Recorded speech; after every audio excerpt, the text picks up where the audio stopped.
So hello everyone, and this is going to be game one here. We've got Kiwikaki spawning in the top right-hand corner here on Blistreing Sands as the yellow Protoss, and I believe this is the light pink Protoss. I'm starting to learn, I hope I'm right, but we've got Razor Nani here spawning at the bottom left-hand corner. And to all you VOD viewers, thank you to SC2casts.tv. This is their King of the Hill number 2.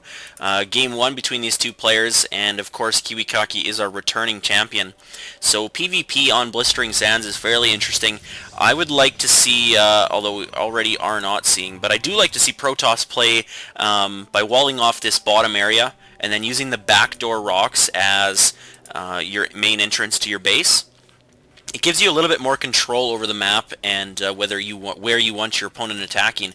And as we did see, Kiwikaki actually scouting it out, does not want to get pulled any cheese on here, and he's scouting pretty much every single situation that there could be some proxy barracks or just pylons already. But that is a little bit early, and the gateway is just going up in Nani's base. If we pull up the production tab, it looks like Kiwikaki delayed his gateway by a probe, and he's going to be getting his up shortly, I hope. Yeah, he's going for a rather late gateway. That's a 14 gate. As I said, very late.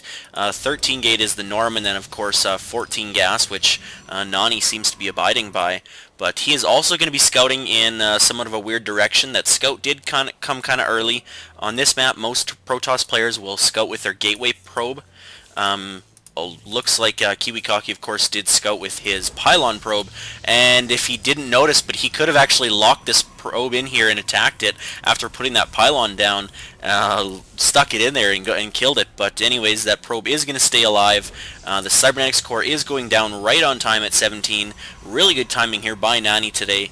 He's on the ball, and it looks like Kiwikaki's just a bit behind. He's going to be up in the economy by just a little. He's got an extra harvester, but that won't last too long as Nani can just keep chrono boosting his probes and catch up fairly quickly. I don't see that second gas coming out, which is pretty peculiar. He chose to go for a second gateway first. Even though he scouted nothing peculiar, he did choose to go for that second gateway before his second gas. So this either leads me to believe that he's going to be going for a somewhat heavier zealot push, maybe zealots in a couple sentries. But Warp Gate does start right away as soon as the Cybernetics Core finished, and that gas is going up. So not a lot of telltale signs here from this player, but I imagine he'll be doing some kind of early push because he is getting his Warp Gate tech fairly early. He has not built a Stargate or a robotics facility quite yet.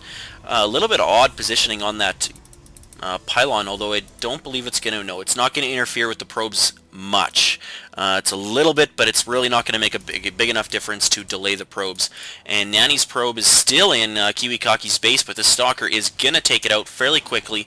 He won't even really need to micro it, and that probe is going to go down. So all the scouting information for Nani is now completely shut out, and Kiwikaki seems to be one of his favorite units is the Stalker. But we actually have a third gateway coming up. Proxy Pylon may get spotted and taken out here by Nani. Yes, Kiwikaki should definitely cancel that, as it is not going to live long enough to be useful. And it looks like Nani's going to be producing virtually mostly Stalkers as well.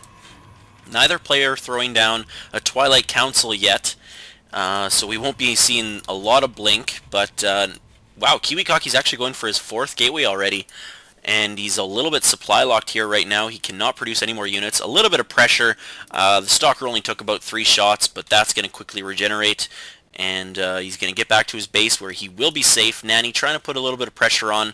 And Nani actually putting up his Twilight Council first. So Kiwikaki going for a 4-gate while Nani's going for a 3-gate blink.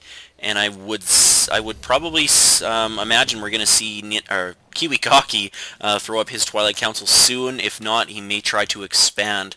But he's not going to be able to put enough pressure on now with these Stalkers as soon as the Twilight Council finishes and Blink starts. But important to note, Nani is actually just on 2 gateways right now, whereas Kiwikaki is on his full 4.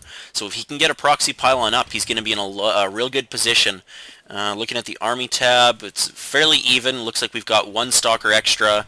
for Kiwikaki, but that probably won't last very long as well. As soon as this third gateway gets up and running, he'll be in a good position. Engagement coming up, and it looked like Nani had the better flank or the better concave, but it looks like he may lose one unit as well. Kiwikaki continuing to put on pressure, does take one out, and continuing to reinforce with zealots now. Not sure how I feel about that, as stalkers can just keep kiting zealots, but Nani's got a few as well, so if they both have zealots in the mix, they'll both be in a good situation. Although, of course, Kiwikaki can't just keep running back now that Nani has quite a few of these zealots.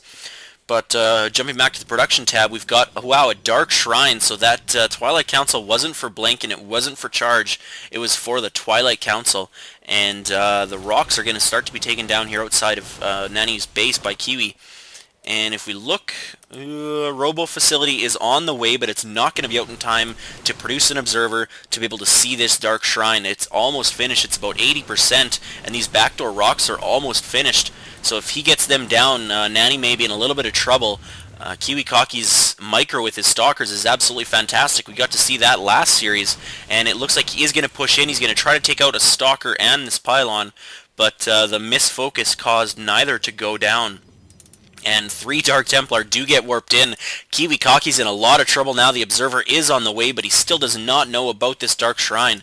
And the Dark Templar are making their way their way right to the base, splitting up one, I believe, to keep with his army. Yes, he's keeping one with the army and going 2 straight to Kiwikaki's base. That's going to force Kiwi to choose where he wants his Observer, and he's going right for a robotics base. So I think he may be in a little bit of trouble here. I don't know if he's going to be able to win game 1. This Dark Templar's just about to get in range here to start taking some swipes. They do so much damage, 45 melee damage, and they actually attack fairly fast. It's faster than a Zealot, and these 2 DTs are in here getting kills, but the Observer is here. They got 2 kills, 5 kills, 7 kills total. So if we look at the income tab, that's not a whole lot. There was a Stalker here to fend it off, and the Dark Templar are going to split up and go in different directions.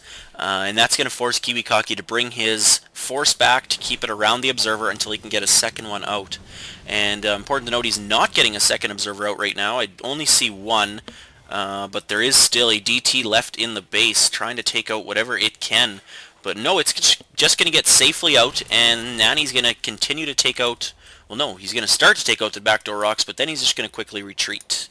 So, Blink on the way here for Nani as well, and an expansion.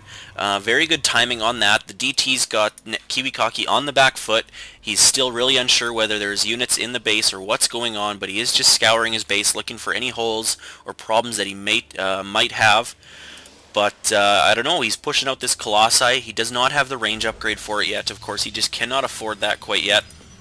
The probes that he did take out were working on gas, so Kiwi did have to transition some of his probes that were on minerals back onto gas. And Blink should be just